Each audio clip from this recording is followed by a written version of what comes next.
Olá pessoal, aqui é a professora Daniele, de redação do nono ano, e eu tô gravando esse vídeo para os meus alunos do IP, tá? Hoje é basicamente a nossa última aula teórica sobre texto científico, né? A partir da semana que vem a gente vai estar começando um novo gênero literário e eu gostaria que a gente encerrasse isso usando um pouquinho o nosso livro-texto, fazendo uma espécie de fechamento de tudo aquilo que a gente veio discutindo nas aulas anteriores. Como vocês sabem, amanhã a gente tem uma aula agendada no Zoom e eu queria fazer uns combinados com vocês a respeito dessa aula. A gente vai usar esse espaço para tirar dúvidas, né? Então, tudo aquilo que você veio acumulando de perguntas, de dificuldades, de questionamentos, você vai trazer para a aula amanhã. Amanhã não, na quarta-feira. Quarta-feira amanhã.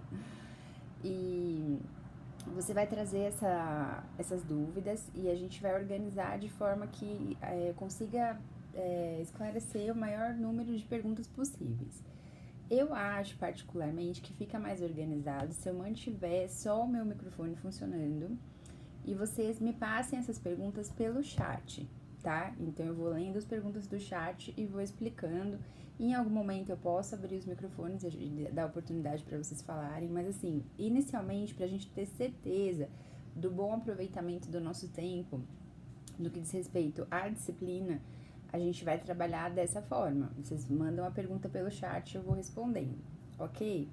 É uma primeira tentativa, é a primeira aula que a gente vai ter no Zoom, então vamos ver como é que as coisas vão funcionando. E a gente conversa depois sobre isso lá no grupo e tudo, e a gente pode ir reformulando a aula conforme for necessário. As aulas teóricas eu devo manter por aqui, né, pelos vídeos, porque eu já expliquei pra vocês que eu acho que funciona melhor, vocês podem voltar várias vezes, ver de novo, né, fica uma coisa mais focada. Mas isso não impede que a gente dê uma aula teórica no Zoom também no futuro, tá bom? Isso daí a gente vai ver como as coisas vão fluindo e como é que a gente funciona melhor.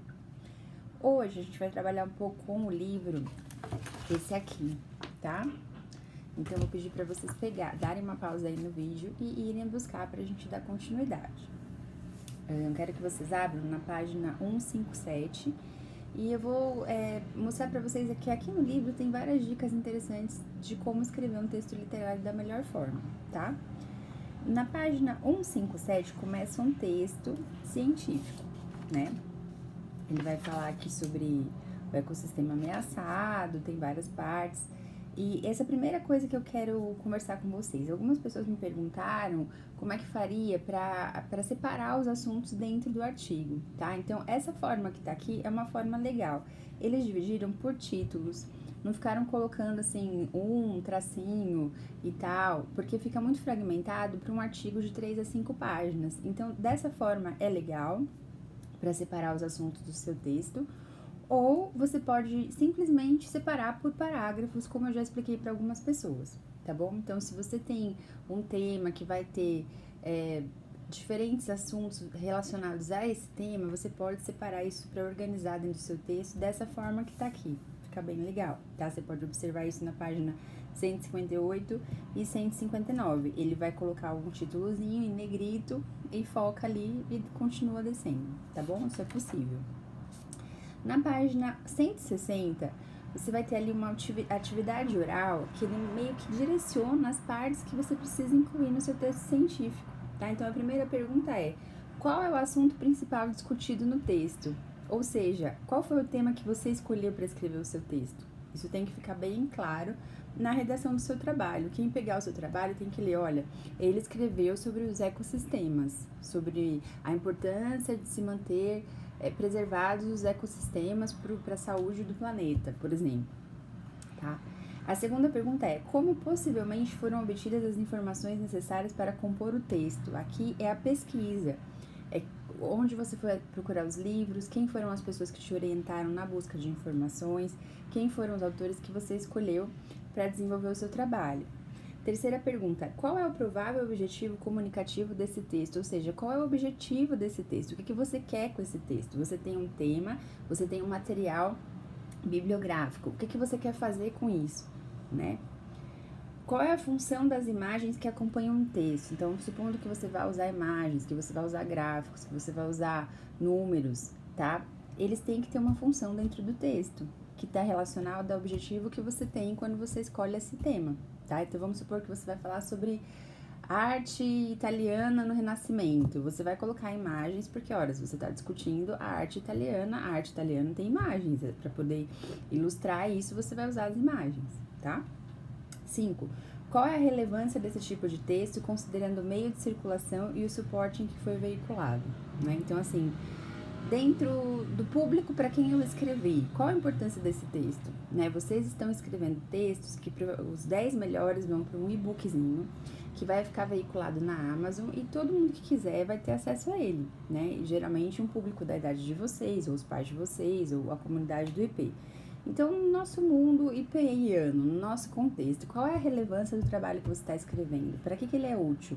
Qual vai ser a importância dele, né? Então, essas perguntas aqui, embora elas estejam dizendo respeito ao texto que a gente leu antes, ou que vocês vão ler, elas ajudam a gente a entender o que é o nosso artigo científico, tá? Descendo um pouquinho, vocês vão ver umas palavras em negrito no interpretando.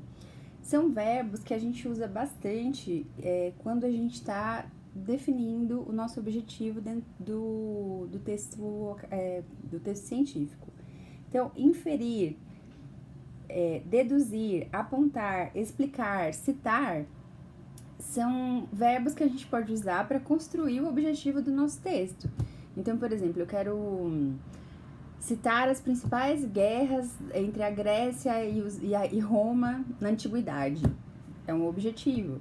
Eu quero explicar por que as mulheres de meia idade adoecem de fibromialgia com mais frequência do que as mais jovens. Entenderam a ideia do que eu tô falando? São palavras que são boas para você construir o seu objetivo. Na página 161, vai falar onde geralmente os textos acadêmicos, os textos científicos circulam, tá? Então, eles circulam em congressos acadêmicos, em aulas, em outros textos acadêmicos, né? Eles circulam em biblioteca online das universidades ou das escolas, né? Então, existe um público específico de cada área que se interessa por esse trabalho, né? Então, por exemplo, se eu sou da área de fisioterapia, eu vou procurar textos acadêmicos nas revistas acadêmicas reconhecidas pelo MEC, que obedecem às normas da BNT e da CAPES, que falam de fisioterapia. Eu não vou procurar no Google, porque se eu quero ser um bom fisioterapeuta, eu tenho que ir atrás de textos com consistência. Isso a gente conversou bastante já, não é mesmo? Na página 162, vocês vão ver que tem um exemplo de capa do trabalho, tá? Então, é uma capa de tese. Aqui vocês podem colocar trabalho apresentado a professora Daniele de Cássia Morelli Pedrosa. A gente conversa um pouco mais sobre isso no Tira Dúvidas. Eu vou montar um desse daqui para vocês especificamente para o trabalho.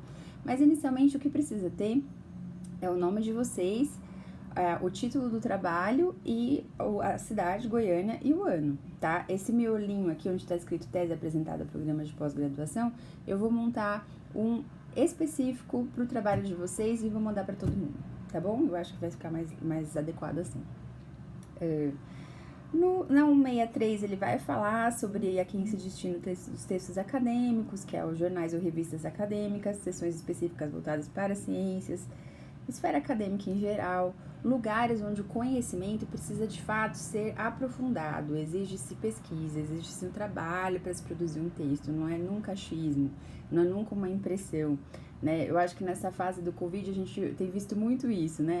Olha, tá o texto falando que o limão vai salvar todo mundo do Covid-19. Horas, alguém já estudou isso? Foi feita uma pesquisa científica, os médicos, os biólogos, os agrônomos, alguém estudou a eficácia do limão no Covid-19? Então, essa informação não é científica, ela não é válida, tá? Vou encerrar esse vídeo e começar outro.